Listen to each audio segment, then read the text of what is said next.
Then we have Abdul Razak Alhassan taking on Cesar Almeida. Let me break this down for you and then tell you all the reasons I'm a little nervous. I do have a bet here. And I look at the bet and I stare at the bet and I'm like, man, do I regret this? That is the problem. My suggestion to you all is just go with your gut. Because I went with my gut here and I just have to trust it. Because anything, you stare at it long enough, you could either convince yourself it's the greatest thing in the world and be delusional, or you can go the other direction and just lose all confidence whatsoever. What the hell was I thinking? That might be a little bit here. We'll talk about it. We got Abdul Razak Alhassan. Dude's 39 years old, and I'm going to emphasize that because that is important. But he is a powerful striker. He does tend to headhunt. He does tend to look for knockouts, which is funny because the guy is a very high-level judo practitioner. Then he knocked a couple of people out, realized how fast and how hard he hit, and then he turned into a striker. He's an incredibly talented guy. He does not always use all of his tools. He is coming off of that no contest with Cody Brundage, where he actually looked phenomenal before a couple of shots to the back of the head. He's taking on Cesar Almeida. Cesar Almeida was a big-time professional kickboxer. He's had success at the highest levels. He even beat Alex Pereira in kickboxing. He does everything you would expect a high-level kickboxer to do. Clean combinations, big power, good footwork.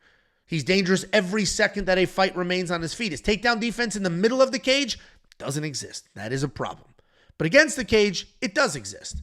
And if you want to hear a whole rant about the difference between those two takedown defenses, go watch the UFC Tampa recap video. I went on and on about it in the Miranda Maverick fight.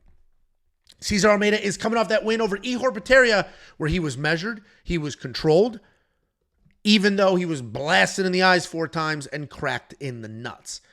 When I saw Cesar Almeida was a minus 230 favorite, I was like, boom, done. That's the side I'm on.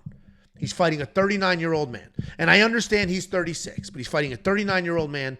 He will be the much better striker. And you really can't look at a 39-year-old man's sub 1 minute fight and go from there. Because that's what happened, right? In Abdul Razak Alhassan's last fight, it was 1 minute.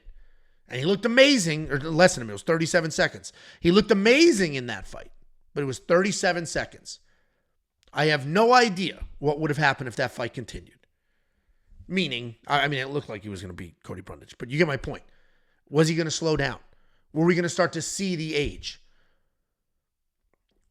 What I will say here is, I bet on Cesar. I felt very, very confident on Cesar first looking at this. If you think Abdul Razak Alhassan goes all in on the wrestling, which we have seen him do in the past,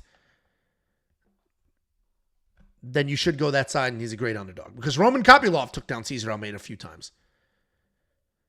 But the difference between Roman Kopylov and Abdul Razak Alhassan is that Roman Kopylov is also an incredible striker. So Cesar had to worry about multiple things. In this fight, he will have to worry about Abdul's power and his speed, obviously.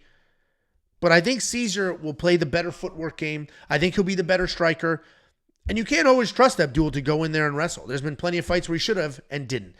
I bet on Cesar. I do have a little bit of buyer's remorse, but it might be just me staring at this and convincing oh my God, it could go this way, it can go that way. So we're going to leave it alone. I think Cesar is probably going to get taken down a few times, get back up, piece up with technique Abdul Razak Alhassan, and then his takedowns are going to get farther and farther away, less and less effective, and Cesar will take over. This could be a 29-28 type situation. First round going to Abdul where he's fresh, clean, early, and then starting to slow down. But I am going to pick Cesar here. A little bit of regret.